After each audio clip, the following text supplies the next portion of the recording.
He's paralysed from the neck down, but that won't stop Paul Smart.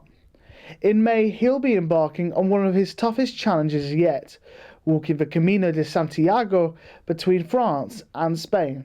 So how did it all come about? For 17 years paralysed with the neck down, I think I just need a challenge. I need something to do to inspire myself, but also to inspire others, others that are in wheelchairs or others that are in the same position as me. The Camino de Santiago is an old pilgrim's way. Paul and his team will be starting from Saint-Jean in France, going over the Pyrenees and finishing in Spain at Santiago. If he completes the challenge, he'll be the first person in the UK to have walked the way in a wheelchair. He's wanting to prove to himself and others that he can do it. It's the camaraderie of meeting people along the way, and also having time for myself, and also it's the challenge that I could do it. There's a lot of issues because of my condition. There's going to be a tremendous amount of medical issues because of, I'm paralysed from the neck, so, I rely 24 hours on people to support me, so that's going to be the most difficult, is all the medical issues. Paul is walking the 500 miles for the Southern Spinal Injuries Trust, where he is a trustee. He himself is all too familiar with spinal injuries.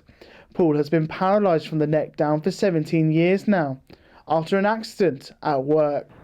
I went to look at this job, and I happened to slip off of the abutment of a bridge.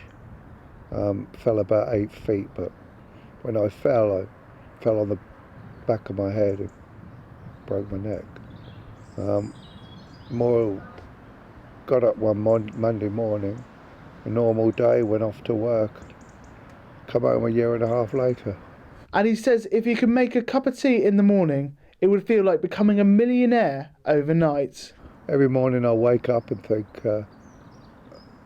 just to be able to, people talk about winning the lottery, or for me, just to be able to make a cup of tea or read a newspaper would, for me, winning the lottery. But,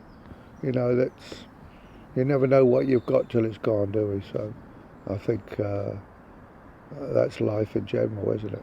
With the challenge now not until May, Paul will now be focusing on his training so he can be ready for the 500-mile walk. He's been preparing for the challenge by watching videos on the internet and by doing walks here in the south. Through watching loads of videos and on the internet, tried to get a feel what it's going to be like out there, and try to find trails on the way here that we can sort of get some real training done. And it has been hard. I've probably been pushing myself a bit too much, but I'd rather do that here and find any problems than find the problems when we get there. The training continues for Paul Smart, but there's no doubt there's one challenge which he's managed to overcome.